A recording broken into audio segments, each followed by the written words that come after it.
Welcome to the Finding Purpose podcast. I'm Adam, and I'm truly grateful you're here. Before we get started, please give me about 30 seconds of your time. This podcast is a space for real conversations about growth, identity, resilience, and the moments that shape who we become. And beyond the conversations, I work closely with a small number of individuals through my private coaching experience called the Core Shift Program. It's designed for people who are ready to break old patterns, gain clarity, and realign their lives with who they truly are, not just who they've been conditioned to be. Spots are intentionally limited, so if something in these conversations resonate with you, you can learn more and apply by visiting my website, www.adamvora.com. All right, let's get into today's conversation. What's going on, everybody? Welcome. Thank you so much for coming. Appreciate you. First off, obviously, I want to thank everybody who came, and obviously all the contestants are contestants. They are contestants. Hey, it can be. This is a trap.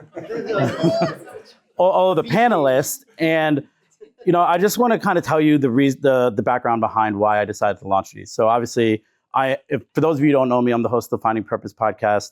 I am also a recovery coach and a purpose development coach. And, the theme of my podcast really is connecting with people who are leading with purpose in their respective field, who have overcome certain hardship and are really grounded in what they're doing and are really attached to their why. I just recorded my 100th episode, and thank you.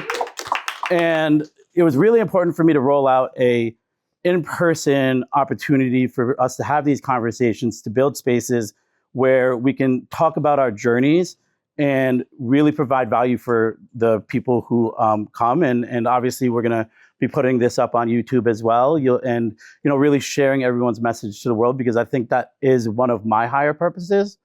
So I'm really grateful everyone's here and believe in me and the whole brand and the podcast. I want to talk a little bit about when I started this. I reached out to Elsie from Lululemon, and originally we were going to build it out there, and she was like, "Listen, the theme that they're doing marketing wise is the power of yet," and I didn't really know what she meant. I was like, "What do you mean by that?" From a marketing perspective, and then I put a lot of thought into it, and for me, I understand that yet is a milestone, and it could be a negative milestone and it could be a positive milestone. And oftentimes when you reach a yet, it's a call to action for you to change. So when I started to think about it, I was like, who am I going to invite onto this panel? And Andrea, I was connected with. Robin, I met through Brandon, who's here. Nick, I worked with extensively, and AJ through Lululemon. Really felt like a good mix of individuals, because wellness is really important. And for me, wellness played a tremendous role when I hit a dark yet. It was a mental, a physical, a spiritual wall. And I had to lean into wellness in order to get better. And these folks embody that through what they do, their messages, and their platforms. So I'd love for you guys each to introduce yourselves to the audience, tell a little bit about yourself, and then we can kind of go from there into the conversation. And we can start with Andrea. Okay. Hi, you guys. I'm Andrea Delamura. I am the owner here of the Drip Bar Rye, so welcome in.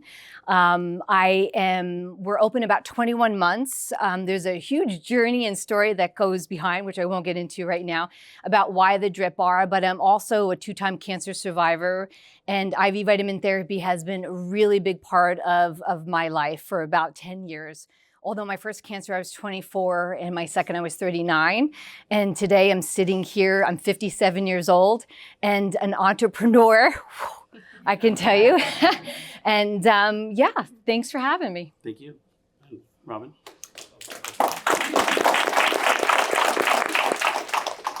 I'm Robin Caden. I'm a registered dietitian and personal trainer. I've been doing what I do for 26 years, trained at Cornell and Columbia.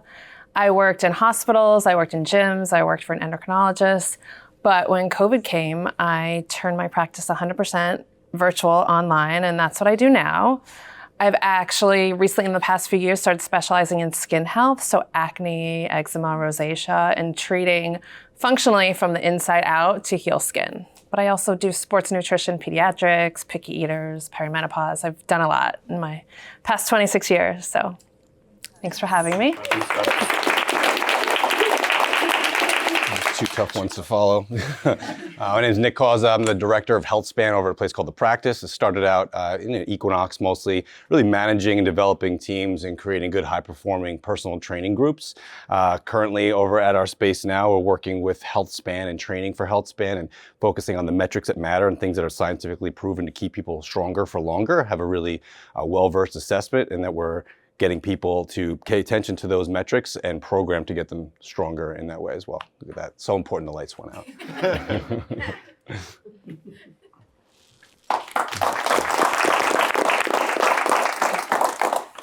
My name is AJ Schrag.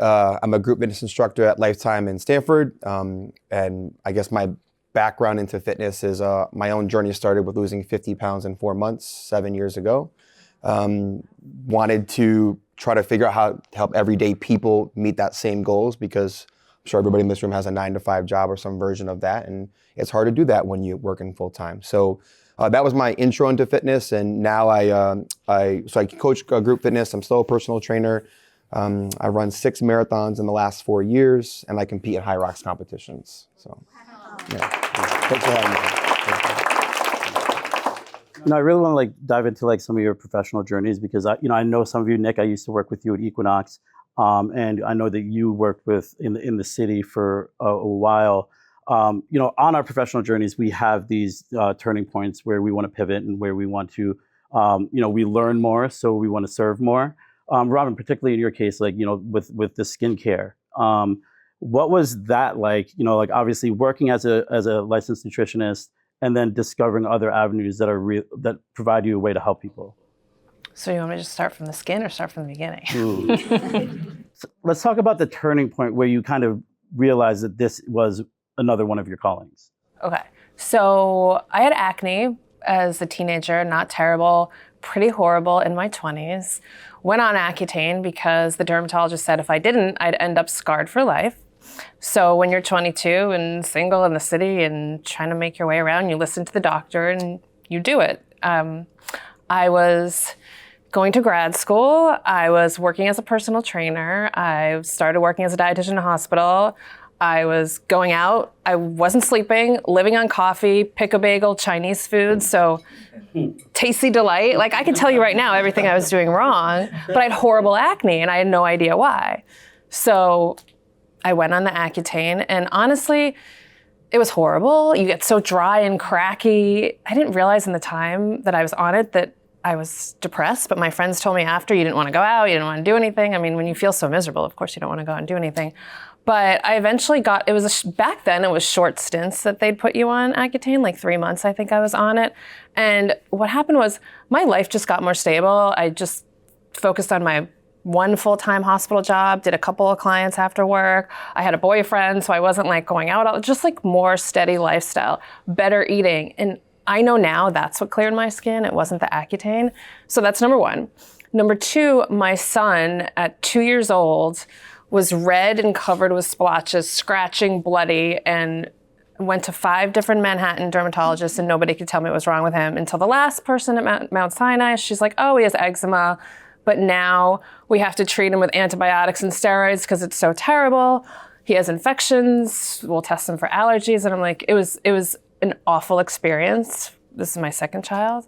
And I had a toddler too. And we treated him and he got better. So when I said to the doctors, now what? They're like, just use steroids if it happens again. I'm like, that's not an answer. And they didn't even have topical recommendations or anything. So fast forward to I moved from the city to Westport, and in New York, you can't do functional testing. Technically, as a dietitian, you have to do it in different states. So I moved to Connecticut. I'm doing stool testing, urine testing. I'm doing all the testing now. So for all my clients to dig deeper and find more. So Diagnostic Solutions, which is the GI map company, they do a lot of webinars, and I learned this woman who is a DO in California, gave a webinar about gut health and eczema. And I'm like, I'm going to listen to this, and found her fascinating, ended up signing up for her intensive, almost year-long course where she spoke. It was live, it was online, and I decided to shift because what she taught made so much sense, and I've been changing people's lives, including my kids and my husband. I love that. And I like how your children can be a motivation to learn more. And Nick, I've known you before your son and after your son, and the work that you do at the practice in regards to health span. Can you first explain what the health span approach to the practice is, and how important it is for you to really apply it to your life so that you can be present in your son's life in his later years? Yeah, so like I said before, it's a lot about looking at the metrics that matter and the things that we've certainly seen lately, that, grip strength, or it's VO2 max numbers, these numbers that are extremely important to keep people stronger for longer. So really doubling down on the programming to make those things better. So for me, it's always been like, all right, well, I'm 40, going to be 41 next month. And I have a baby on the way at the end of April, and I have a 3-year-old, so just the two of them. So I'm like, I got to stay stronger for longer. I got to make sure that when I'm kneeling down to play with him, whatever, I don't have to get up and put my hand on my knee, and my knees are bothering me. And there's all those things I got to think about that when I was a young trainer, I never thought about for clients. I was just like, you don't want to get ripped? What's wrong with you? It's more like, they would always say, I just want to get out of bed and not feel pain. And I was always like, you're fine, that's crazy. Let's just get you in shape, But now I, of course, realized, after having my son, of course, just noticing how important these things are to continue to stay vibrant and do the things we want to do. There's a quote that I really love, and it's a Confucius quote, not to be pretentious or anything, but it was, everyone has 2 lives, and the second one begins when you realize you only have one. And that hit me so much when I had my son, and I was like, oh, this is one of those moments, got it. And when we do our data collection and our health span report delivery, what we call it, it's one of the first quotes, actually, is the first slide we have in it. And we want to set the tone and make sure they understand, this is how important this is. This is the stuff that we want you to understand is going to take you to a healthier level in life for the rest of your life. So. Sidebar, Nick has so many of those quotes. We would have meetings at Equinox, and it would be the sales team, Nick and his other manager, and they would have these PowerPoint presentations with these quotes, and I'd be like, how is this relevant, bro? But now, I completely understand. It's too high level, bro. Too push-ups. Dude, it was intense. But yeah, I love those meetings though, because I learned so much from you. I want to pivot to you, AJ, because your wellness community that you're building with the Run Club. I know it's relatively new, and I'm personally not a group fitness person. I'm going to be completely honest. I'm like a put the headphones on type of guy. Don't bother me. Let me get in. Let me get out. And I'm slowly kind of tapping into different classes. Like my boy Ben is making me get ClassPass, but and we did hot yoga. But talk about the value of community. Hey, hello, don't knock it till you try it. Talk about the value of community in wellness, especially when you're working with people who may not be runners per se, and how the leadership role you've taken with Run Club. So Run Club is also Stanford Run Club. We started in June of 2024. We started with 30 people on a run, and now in the summer we average anywhere from 80 to 120. Every Wednesday night at 6:30 if you want to join us in Stanford. So community, yeah. I was not a runner ever. I played basketball. I grew up in Waterbury, Connecticut, moved to New York City. My career trajectory is different, actually. I was a CPA at Ernst & Young for 5 years before I became a teacher now and work in fitness. And so I played a lot of basketball growing up when I was in Waterbury, I was in New York. And then 5 years ago, I went to the New York City Marathon and didn't watch the marathon, but I was part of the lead up to it. And I was like, oh, this is nice. I could do this. This is exciting. And so I ran my first marathon in 2021, but the community piece that ties into this is I went on a run with a group that I really love. They're called Bandit Running. And I'll never forget that on that run, I was definitely the slowest runner. And even though I love them dearly, it was all fast runners. And I remember feeling like, this doesn't feel great. I'm trying to keep up with everybody. I'm kind of at the back. I'm just doing my thing. And again, in great shape, just not a runner, right? And that is a very different thing. And so when we started the Stanford Run Club over 2 years, almost 2 years ago, we started with what we had as a run jog group and a run walk group, right? These are for people that maybe are good at running, can handle the run jog. And then for the run walkers, right, this is a little bit of running, a little bit of walking. And then after a few weeks, we formed our fast group because there were some people that kind of wanted to take off. And then we did a partnership with this group called City Girls Who Walk. They were actually forming the same time that we did in Stanford. And we did a partnership with them. We were like, we need a walk group too. So our community has grown and our run club has grown to having a walk group, a run walk group, a run jog group, and a fast group. And that really encompasses community because it gives everybody a space to be a part of this, no matter how fast or how slow. I lead the run walk group, and I do that because I want to show people that even though I could easily be in the fast group, that I started where they are. And so I want to show them that just because I can run fast doesn't mean I have to run fast. I love that. And the way that you lead that is very similar to the way that you represent yourself in the community. Andrea being a 2-time cancer survivor, those, we shared on the podcast, which is coming out in the future. I'll let you know the date, guys. You definitely listen. But we talk about the major turning points that you have, and yours were they're powerful. But you don't wear it, and you lean into the community, and you're always willing to help people. And let's talk about that, like how you're able to, use this business to really, live your purpose, through your lived experience. Well, I'll tell you, I can relate to everything that you guys said. Like, I'm a little piece of you, not the running part, but a little piece of you on that part. And so I can tell you that if I had to whisper back to the 24-year-old that first had cancer to be like, hang on, sister, it's going to be 30 years before you find your purpose, I would never believe it. But I think that when you, for me, the journey that I had gone on, my son was very sick for 10 years with an autoimmune. So not only was I on the side of, myself and advocating for myself, I had now had to advocate for this child that, no one in mainstream was very difficult to work with. And so they didn't listen to the mother about, something is going on with this kid. And it was a 10-year journey.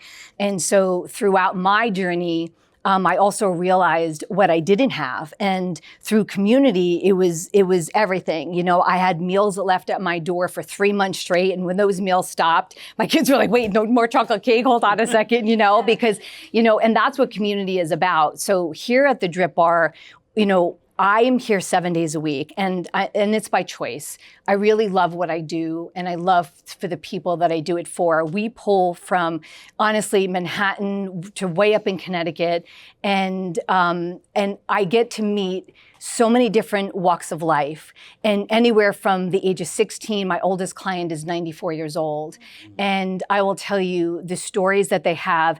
In the 21 months that we're open, we have more than 2,500 clients that have come through this door. And it is amazing because I can probably tell you that I know about 98% of them. And I do that on purpose, is because what I try to do here is that although we do IV vitamin therapy, I pride myself on surrounding myself with really good people. I always want to be the dumbest one in the room. I want to learn from everyone around me because I don't know, I feel as though I don't know anything half the time, but I am so willing to learn from even every one of you in this room because I all feel we have a little bit of something. And for me, it's about not having to recreate the wheel. And when I was sick, I felt that's exactly what I was doing. I was doing it for myself. I was doing it for my kid. And it's exhausting. And when you start becoming exhausted, you start slowing down. And then you feel you're very alone in what it is that you're doing. And so what we do here is, though, I can tell you, I have clients. I call them clients. They haven't spent a penny here. Some of them have never even walked through my door, but I'm on the phone with them maybe once a week, right? And it's, what am I trying to do? I'm trying to find them a resource that can actually help them and to actually get down to the root cause of maybe something is happening, or maybe it's a form of cancer. Maybe it's a doctor that they need, but maybe they can't afford it. So I find myself in reaching out to a lot of folks that I don't even know. I'm like, hey, but what do you think of this? Or who do you know? So I love resources. If it's something even here tonight that you think that you can possibly, become a resource for my clients here at the Drip Bar, please let me know. So I'm very open to that as well. So community is everything. And again, my doors are open 7 days a week. And if you know anybody that is looking for IV vitamin therapy and beyond, come see us. I love that. And, I've tried one for drips. That was amazing. And, I'll continue to seek counsel from you because you are a valuable resource. But I really want to actually now pivot and talk a little bit about our clients, because the clients that you guys serve come to you with problems and it's your job to solve them. And I want to start with Nick because A, I've seen you train, and B, the type of, I'm sure you've heard clients come up to you and say, I know what to do, but I just haven't done it yet. And I'm sure we've all been there where we know what to do, but we just haven't done it yet, whether it comes to our physical, mental, or spiritual, wellness. But from a physical component, when a client comes to you, what is your response? How do you nurture that relationship? Yeah, I guess not to sound cliche, but it's like if you're not making time for it, then is it really a priority? So what's taking the priority away from you spending the time on it, right? So obviously something else is in the way, something else is the priority at the moment. But, having an open mind about what that could be is extremely important for a coach. Going back to younger training days, I used to get annoyed with clients that would maybe show up late to sessions, and I'd be like, come on, you're spending so much money on these hours and you're not here on time. And they'd be like, well, my son, my daughter, my this. And I was just like, oh, you just don't want it bad enough. But now I have a kid, going back to that before. It's just like, I get it. It's so hard. You're right. I feel so bad. What an ignorant idiot. So, knowing what their life is like, knowing their whys, of course, what the drivers are. I love the yet idea because the yet does have a level of positivity. It's like, it's going to happen. I'm going to do it. I know I want to do it. I know I need to do it. And that's the hardest part sometimes, getting someone to even understand that. And a lot of times what you'll do is get through some kind of motivational interviewing questions to get somebody even to that place. Like on a scale of 1 to 10, how likely do you think it is that you'd be able to do something like this? And they say a 4 or something, and you say, well, how come it's not a 3? And they tell you, well, it's not a 3 because it's not 3 because that's a 4 because of all these positive reasons why I want to do it. So continuing to invest and really kind of put time into what those actions were that got them to more higher numbers is going to be the coaching angle for sure. But yeah, I love the yet idea, and that it's going to happen. You just need a couple little tweaks and knowing what their whys are, what their foundational aspects in life, whether it's the kids or it's some kind of a reason why they can't get to that next step. Finding a small step, I think, is extremely integral too, though. Just the smallest little step, just to be every day, do this one little thing. And then they start to feel this little level of success. It's either drink a glass of water every day when you wake up in the morning. Don't take a cold shower. That's hard. But just drink a glass of water and just feel every day, you're just doing something small and then just build upon that, and then they'll start to get that momentum. Yeah, I love that. And AJ, you coach Hyrax and you train people to prepare for one of the most intense competitions that they can do. And I'm sure a lot of them, it's a bucket list kind of thing for them. What's that conversation like, especially when it's someone who, at the end of the day, you looked at me and I was like, hey, I want to do Hyrax next week. And you'd be like, hey, bro, you need some work. So when you have a client like that, and then they walk into your gym, they see all these super fit people and they're doing the skis and, they're doing the wall balls and they're doing the lunges and everything. That's intimidating for them. How do you support them when this is something they want to do, and it's a long path? So I'll tell a story. My first High Rocks was New York City in 2024. Does everybody know High Rocks? Everybody know High Rocks? All right. So it's a running competition. It's 8 1 kilometer runs, and in between each run there's some sort of exercise, right? So it could be a sled push or a sled pull or burpees. And so I was doing my first one and I got to the competition and I'm in relatively good shape. And I look around at the competition and I say, I'm in the wrong place. I don't belong here. I'm going to get wrecked in this competition. And so it being a running competition, and I was a good runner, after the first set of movements, right, I was passing people that looked like they were in much better shape than me. And I realized, oh, wait a second, this isn't a physique competition. It's a fitness competition, which are two very different things, right? Someone can be in great shape and look one way, and someone can be and look really great, but may not be in great shape, right? And from a fitness perspective. And so when you're telling the story and you're asking me about it, I can think of one specific person that came to me last year, and she had never done anything like this before, and she was competing what's called mixed doubles. So it's one female and one male competing together, and they have to push or use all the men's weight. To give you perspective, she's like 5'2", maybe 140 pounds. So trying to push a 300-pound sled was going to be really hard for her. And it was going to be her first competition. It was in Boston. And the one thing I told her, I was like, if you come every week and you keep trying, I promise by Boston, you'll be just fine. And as someone that had never really run like that before, have never competed like that before, she trusted me. And she completed Boston. And now she's doing her first solo in New York coming up in a few months. And so that's like a great story of someone that like clearly doesn't look like they're gonna be able to do high rocks, right? And I really hate saying that because anybody in this room could compete in high rocks. It's a very inclusive sport. But again, this whole idea of the physique of what you're supposed to look like. I mean, I was showing you a video and you were like, everybody looks like they're really fit. But yeah, it's not a physique competition, it's a fitness competition. So yeah. I love that. And, I kind of want to move on to Robin, where like, with your clients, when they're, seeking out a clinical nutritionist or they're seeking out support on, alternative ways to clear their acne, they've tried everything else, and it's a really vulnerable moment for them. What is that like, because I feel like what you put in your body in nutrition, like it's out there, right? Like there's so much temptation for you to just like break out of a nutrition pattern or a plan. How do you support them, through that nutrition journey? It's for skin or acne? We can talk about whichever one you'd like. So the first thing I do, kind of like what you do, is like a whole questionnaire. We do health, we do behavioral health, we do what is your day like? What is your life like? What's your medical history, nutrition history? What do you usually eat? What do you like to eat? What do you not like to eat?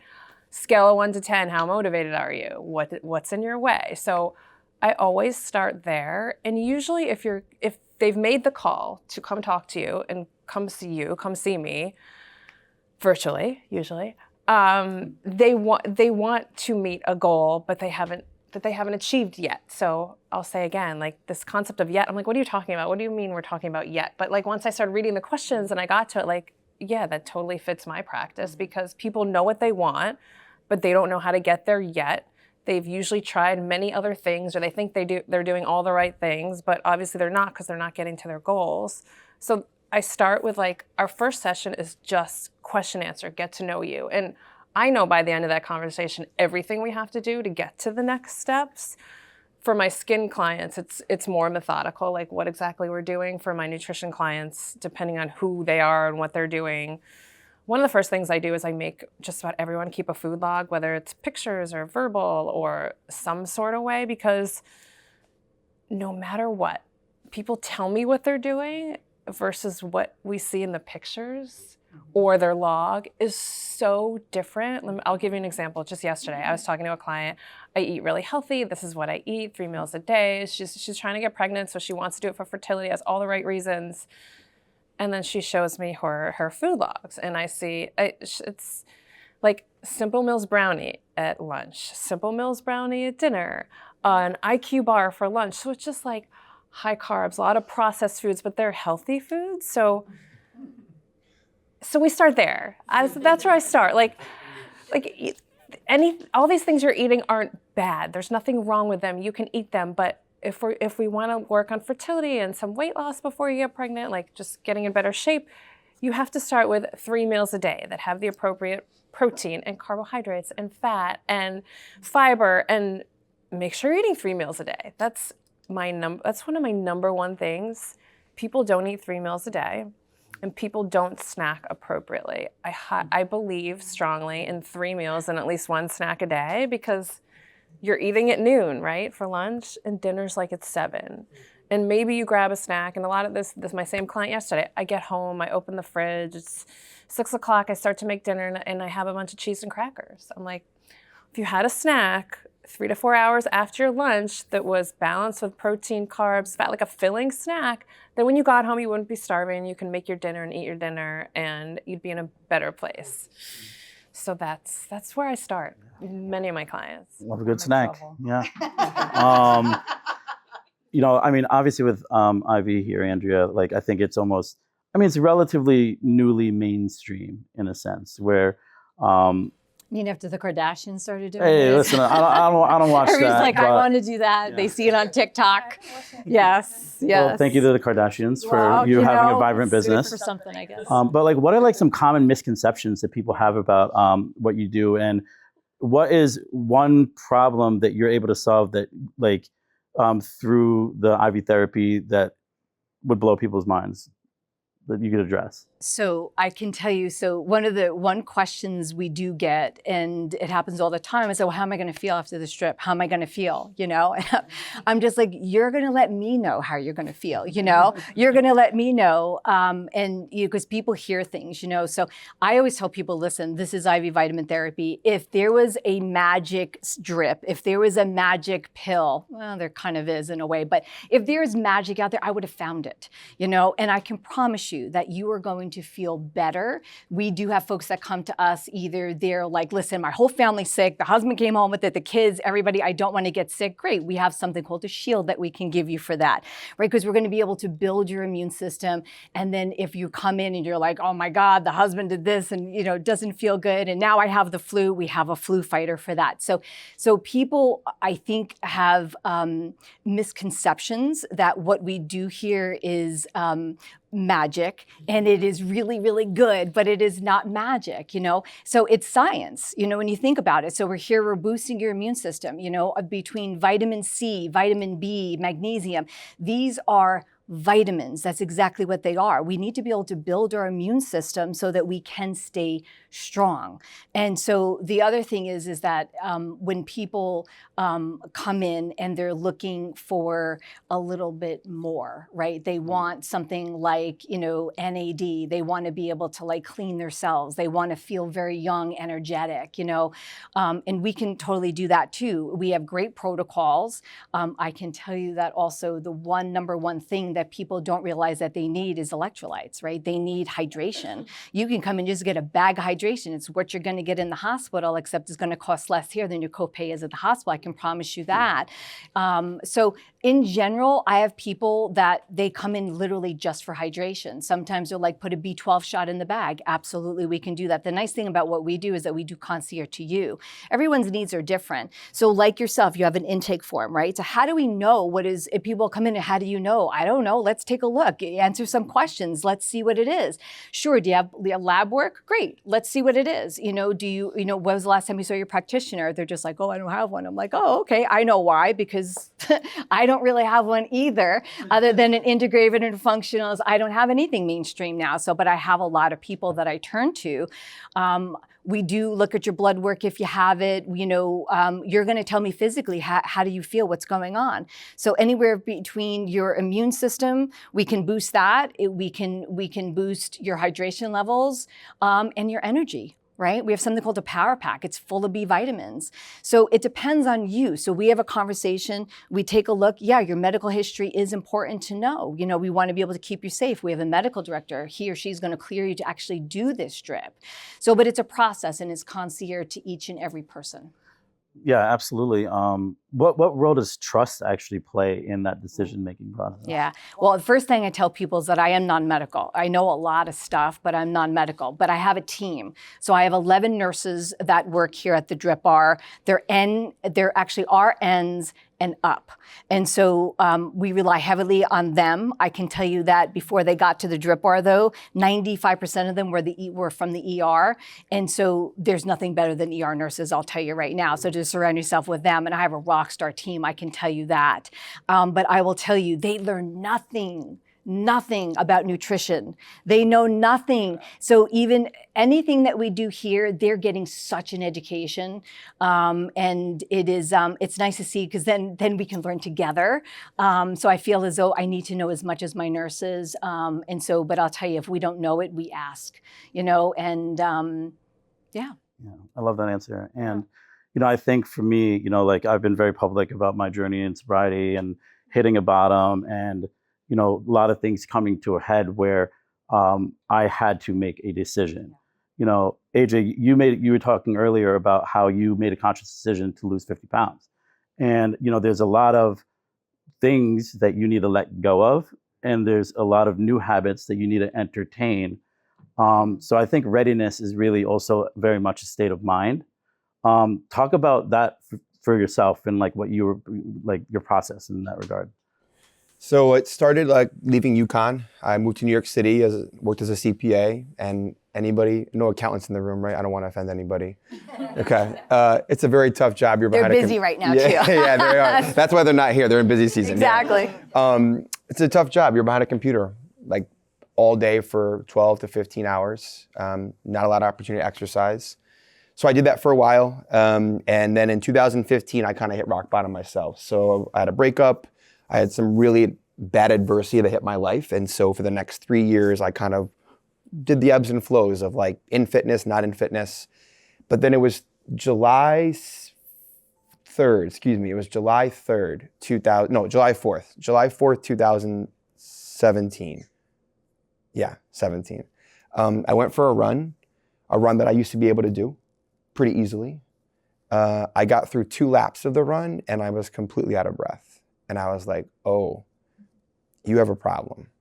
And so that was my true rock bottom when I was like, I can't even do this run. Like, it's not even a hard run. Like, this is something relatively easy for me. And so it was the next day that I made all these changes. And to kind of like talk about that for a second, I was going to the gym in the morning and running at night. I changed all my eating habits, meal prepped all my meals. I never ate out. I didn't drink. I didn't have any kind of sweets, and I have a really bad sweet tooth. So that was probably the hardest change I had to make. And it was 50 pounds in 4 months. But it was that journey that actually taught me that that wasn't the right way to do it.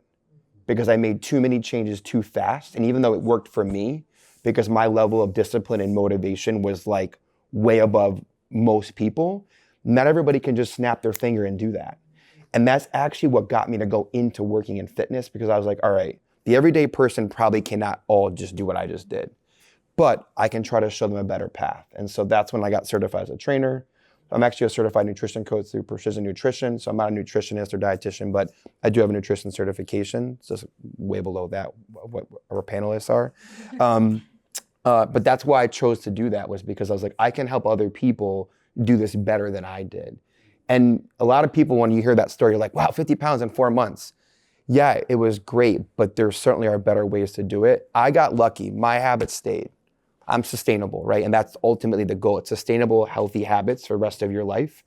I found that. And some people do what I did, and then in 5 months, they're back where they started. So it's really about finding the right path. And so that's mainly why I got into fitness. I love that. Nick, in regards to you, like, what powerful yet would you attribute to being a major turning point in your life? Other than having a son. No, I'm just kidding. No, I can't keep doing that. I can't keep going to that well. It's too easy. No, I left a very successful job.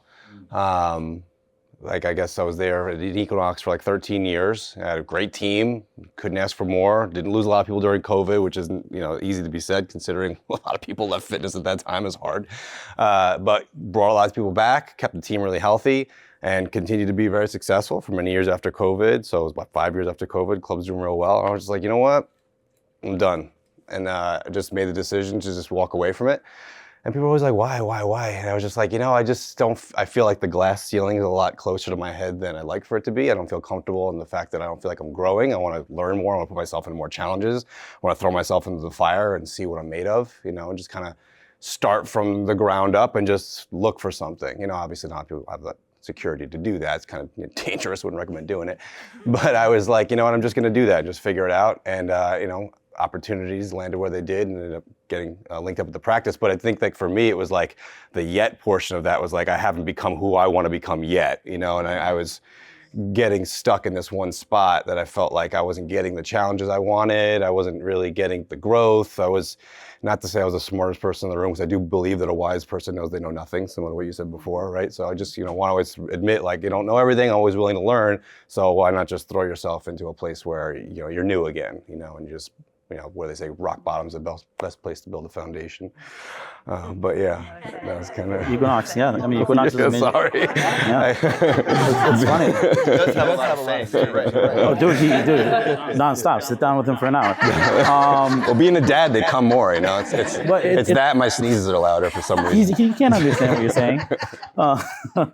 But it's funny because Equinox was a major turning point for me as well. Yeah, and I love being there. Just like being exposed to just top performers and watching the way they move and emulating them if you don't know how to, and like picking up their habits, which was something that was really, really impactful for me.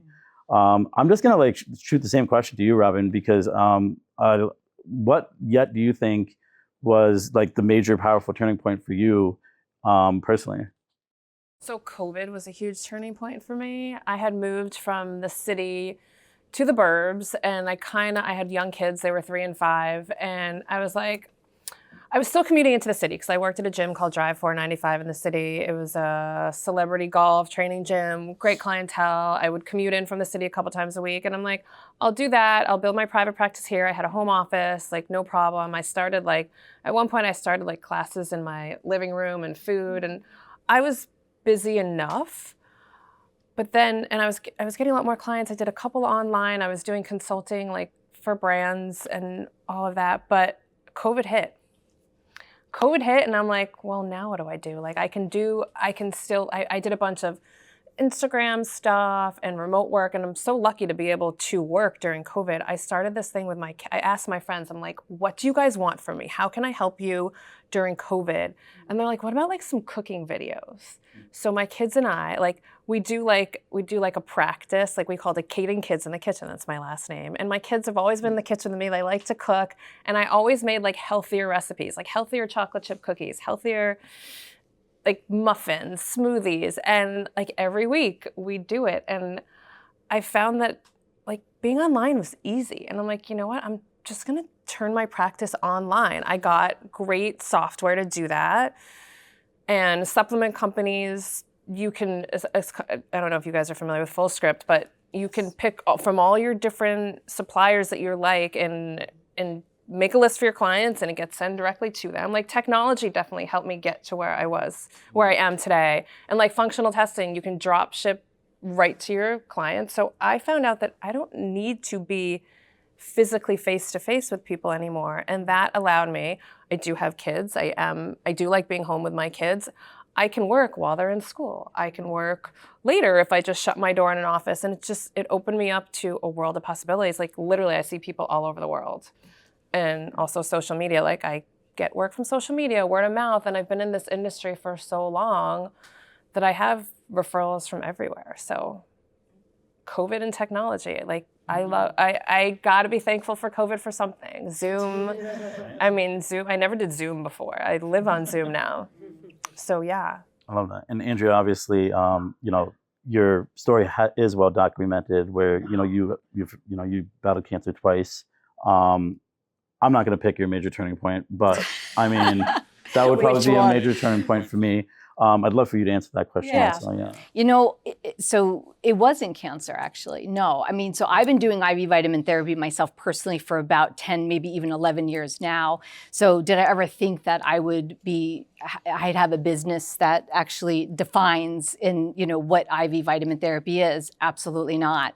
So COVID for myself as well was a big one. But my story, it wasn't fun. And I share now because I think it's very helpful to people is that, here it is. So I'm not in need of anything. I have my health, my son was getting better, but there was that purpose. And I felt as though at this point in my life, I needed more. I wanted more. I felt but I didn't know what it was. And this was not in my wheelhouse at all. I did not know. And there was a little bit of a mental breakdown. Honestly, now we're all inside, and we all know what that felt like, right? But I think even before COVID kind of going in, I was sort of wanting, there had to be a bigger purpose as to, and I had that talk with God and I said, I must have survived this twice because there's so many people that I know that did not. I'll go back to even like Support Connections, a group that I used to work with. I'm a co-founder. They're in business now 30 years. And we started in a room smaller than this with chairs in a circle going, how can we help people? And, I started finding out a long time that I was the last living survivor in this group. And so that hits you hard, and it's like, so, okay, why? I never said why me, but now I'm like, why me? Why, what is my purpose here? And so between, my son and his history of being sick for so long, for me, it was like, okay, and I had that talk with God. I said, if I'm here for a reason, show me. Freaking show me. I'm ready. And I'm not kidding you. It was a week later, my phone rang, and it was a family member of mine and said, hey, listen, so let me ask you something. IV vitamin therapy? And I was like, all right, who's sick? What's going on? And he's like, no. And he went into this whole thing, how he's investing in this company. And I said, okay, tell me more. And so that's how my journey started with the Drip Bar. And honestly, I was supposed to go into business with him. And then I decided I don't need him. So I can tell you the Drip Bar, and that's how I ended up, honestly, in my own community. I've been here 35 years. Bringing this to my own community has been such an incredible blessing for me. And again, I said to you, like, this is not work for me. Trust me, at the end of the day, this girl's tired. And I'm like, good night, everybody, at that point. But I'll tell you, there's nothing better than when you have affected just one person's life, that changes everything. And there are days, I'm not gonna lie, I'll go to my car, and before I leave, it's like I can sit there in tears going, who maybe needs a little bit more, and I don't know if I can bring it. And you affect everybody's life every single day. And no matter what it is that you do, anybody in this room, you can make a difference. And I have to tell you, it's like that, I feed on that. Because I know personally at 57, I've just scratched the surface. And so I want to keep doing my IV therapy so I can keep doing what it is that I'm doing and bring it to another level. I love that. Thank you. And thank you all, obviously. Like, one of the things I said, I was like, I'm going to let them talk more than me. And it's working out very well.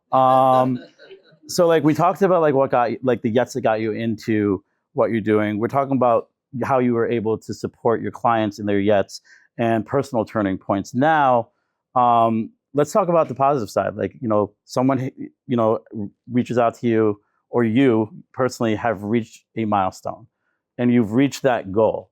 How do you like redefine progress in a way where you're still hungry? I think that's really important, because I think, more often than not, we reach a goal, we settle, we're happy. And that's almost a internal signal for us to, we can have a cookie here. Oh, I could skip a workout here. Oh, maybe I won't get that blood test that I need to take annually this year. So what do you do for yourself, and how do you impart that on your clients to continue to raise the bar and push themselves and really ingrain sustainability as a long-term mission? Whoever wants to go. Nick. Summarize that one a little bit. I'll go. So when you do what it is that you do, and I have to do this here, and this is what keeps me accountable, is that I have to walk the talk. That's the thing. And so I know, and there are times that I even have clients say to me, like, so like, how much rest did you get last night? Like, so walking the talk has been really, really important, because what we do, you have to show, right? So the blood tests, these are things that we need to do, but keeping yourself accountable and showing up for yourself every day. And that's how I show my clients, because I have to walk that talk for them. A lot of times I can get them to that threshold, and I know how hard it is just to step over. Yeah. And so if you show them that you can do it in baby steps, I think you said it too, like it's those little fractions, that you do little tiny steps make such a difference, in just my own life. And so, but I get inspired, and basically the bottom line is I have to show up because people are depending on me to do so. Yeah, no, I love that. And I mean, I guess what I was saying is, growth is boring. Like working towards a goal is the same tiny little habits every single day. It's redundant. It's not as exciting as we see on social media, or we hear in newspapers and we see everywhere. Like real growth is boring. And we're walking our clients through these, or you're walking your clients through these, boring, mundane kind of things. But at the end of the tunnel, they reach that goal and now they're happy. What do you do to continue to motivate them? Yeah, I think it's like having them fall in love with the suck as much as you do, because I love it. I love the challenge. I love how hard it is. I love pulling Another something. one of his quotes, guys. Not really. It is now. It's a weird one. I don't know if I like that one.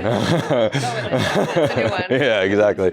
But just pulling something out of you that you didn't know was there, and then just continuing to allow them to see what that, I would say enjoy what that feels like, enjoy that moment of knowing like, oh, this is really hard and I kind of liked it a little bit, and then finding out something else that they can really, put their crosshairs on to target to get even more excitement out of the challenge. Not so much the fulfillment. The fulfillment's there, you'll feel great about it, no question, but like enjoy like the journey on the way there and just kind of like fall in love with the process, like those little habits, the success of stepping over that little bar that we set up that was so low that you could trip over it, but just like feeling what it feels like to continue to do it. You're, the you High Rocks people and Ronique's here, like you guys are a different type of animal. Where it's like, all right, now I got to go all over the country and do this thing. Like, talk about that. It's almost like an obsession. Yeah, a little bit. I think that, so for me personally, like what's like growing, right? I definitely struggle with this as someone that is in fitness. I would say that I'm getting better at like the social media game, but ultimately it's my ability to do things in person in real life and then show people that I'm doing these things, right? So the day-to-day stuff, my double workouts on Tuesday, Wednesdays, and Thursdays, right? It's my 19-mile runs on Sunday mornings. I show those things to help motivate people. The one thing that I don't do, that I encourage others to do, because it's better to do it this way, is to celebrate the small wins, which I think was kind of what you were alluding to a little bit. So for example, I'll go back to that person that had never done High Rocks before. The first time she pushed the male weight, which was 335 pounds on the sled, she pushed it in one of our classes. And I remember seeing her face, she started crying. Like she got emotional because she was like, I can't believe I just pushed this sled. And so those small wins, right? I do not do a good job of celebrating those small wins. I am always on what's next.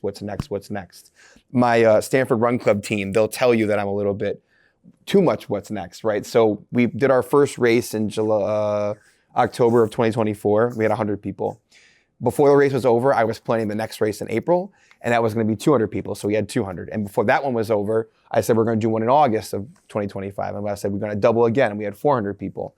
And now we're doing our next race, and I was planning our next race, by the way, which is happening in April. We're almost at 600 people, and we're going to probably get to the 1,000 number we're trying to hit.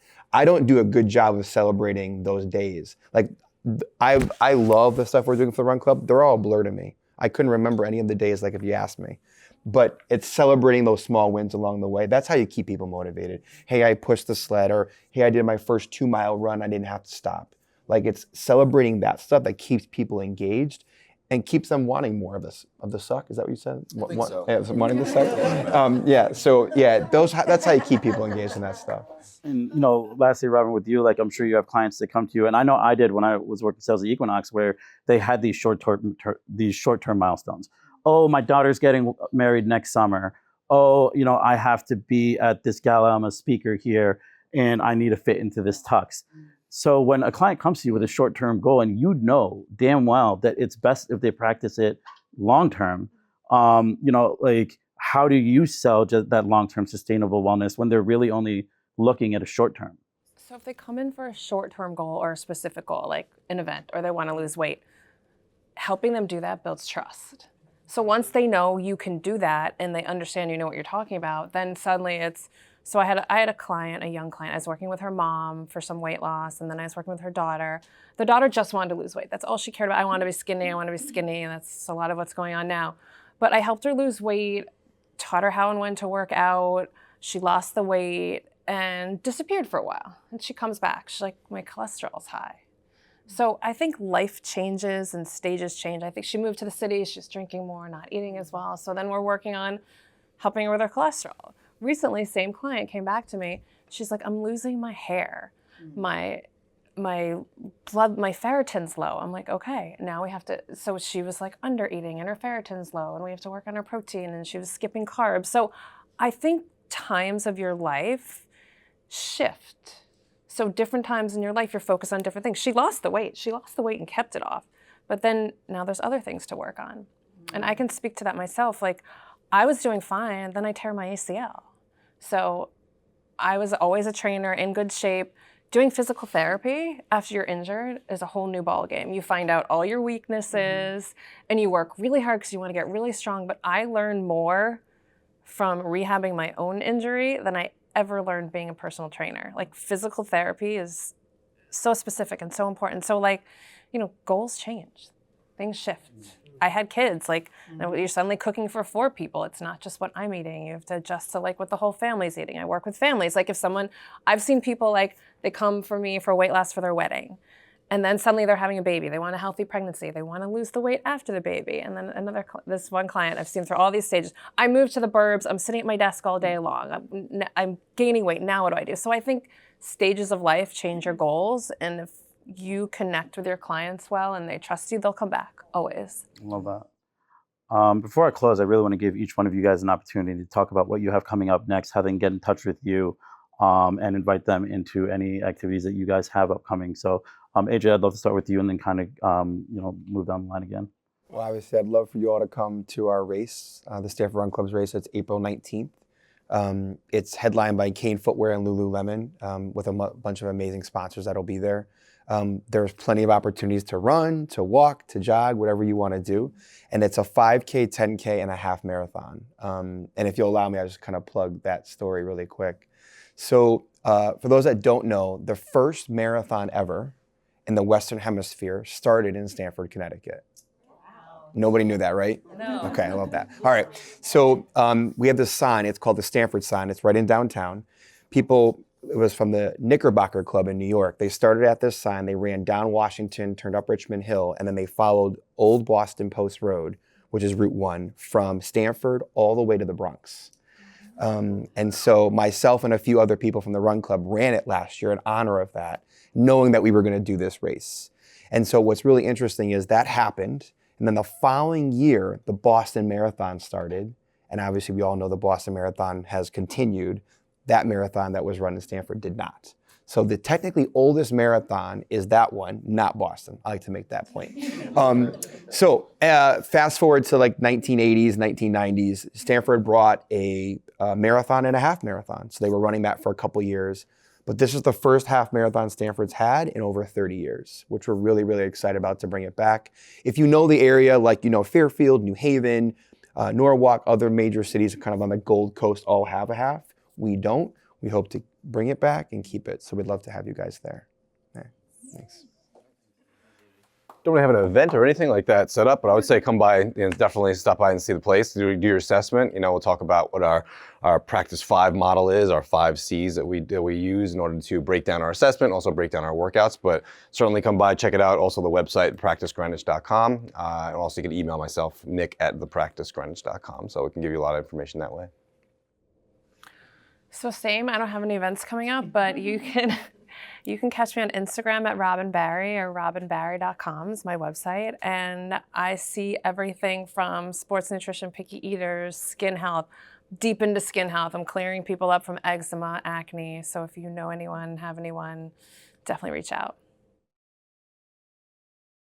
I have a ton of events coming up. She has an event every night. Honestly, tomorrow night we have one, but it's sold out, all right, here in this space, which is good. No, listen, when we developed the Drip Bar here, when I put these walls up, I remember walking back into this space and I was like, damn, this is going to be a great space for events. And it's exactly what I wanted to do. So I have, in the next couple of months, we have some book signings coming up. They're going to be attached to some workshops, which is great. So it's not just about book signing, but there's going to be actually call to action. Also, there is a Sound Bowl event in April, and actually Erin is here tonight. This is Erin. She owns Glam Hippie. So that is always sold out as well. So we try to have it every couple of months. And it's so beautiful and it's just amazing. We have a book club actually happening here. And I have Louisa here who's running a book club. So what we're doing too is that we're taking some of the books that we're doing book signings, and we're taking those books and we're just like, now we're going to break down the book. And so that's a complimentary event, which is going to be amazing. So we're having that here too. And I know there's more. Follow us at thedripbar.rye. And I'm always posting something about what it is that we do. We also work with functional medicine here, which is quite amazing because it's something I didn't have when I really, really needed it. Integrative medicine, nutrition. So we have a resource for practically everything. So we actually have Billy Brown, CEO of Inner You Health and Wellness here. Janelle is actually a nurse practitioner. And so we work really great together. And if you have a question, we probably have a resource for you. So feel free to reach out. Thanks, Andrea. I want to shout out my team real quick. Rachel does all of my marketing, social media, and whatnot. Like, honestly, she's picky with her clients, and she keeps me. So, at the end of the day, you might have a shot. Claudio and Justin of Kai Visions, they actually, if any of you guys have been in my studio, he's my EP. He is my P. Yeah. They do a great job. This event really couldn't have happened without Elsie. Elsie over at Lululemon. She clothed everyone in Lululemon outfits. She supplied the grab bags. She let me snark back at her via text on a couple things. And she's just been a great partner in helping this come to life. Obviously, our venue host here, Andrea, and everyone here, AJ, Nick, Robin, thank you so much for showing up. But I do just want to kind of close with a story. So earlier today, I was feeling a little froggy, right? And I called Sarah, I called Ben, and then I finally called Andrea, and I was like, yo, I think I'm going to cancel this event. I was saying that in the studio when I recorded at 1 o'clock, and I was getting nervous about the attendance. I was getting nervous about ticket sales. I was getting nervous about all these things, right?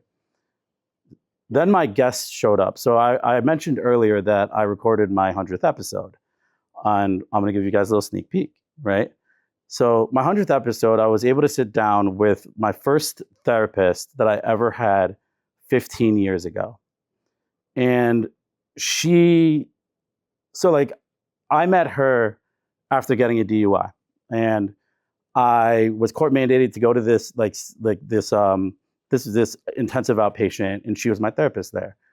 And I ended up working with her for a very long time through, those legal issues, but then through the loss of my mom, through multiple relapses, through multiple stints in recovery. And, we just had this super powerful conversation, and it really alluded to what the theme of this conversation is, the different yets that marked my journey to where I am now, and understanding that those yets for me had a low trajectory. It was one yet after one yet after one yet after one yet until I hit that point where the yet propelled me to change. And I think this conversation really embodied that. And I want you guys to all think about that, because I think when we hit these yets in our life, we have a choice. It can be one that, brings us further down with that negative self-talk, or it can be one that motivates us and, causes us to reach out to a professional who can solve the problem rather than let us wallow in it, like I did for quite a long time. So, the podcast episode ended, and I texted, I was like, full system go, girl, to Andrea. And it was amazing. So it's funny how, those types of conversations can really just not only change the trajectory of a day, but a week, a year, a lifetime. I'm really grateful for you all coming here. Please follow the podcast. Visit www.adamvora.com/events. I'd love for you all to visit my coaching site, whether if it's for you or someone else. If you know someone who is suffering through addiction or alcoholism or just is lacking purpose, I would love to help them one-on-one. So grateful for all of you guys to come here. Help yourself to the fruit. Feel free to connect with any of these guys, and I'd be happy to, obviously facilitate any introductions to any of them via email. So thank you so much. And if you can, not only give us a round of applause, but give yourself all a round of applause for showing up.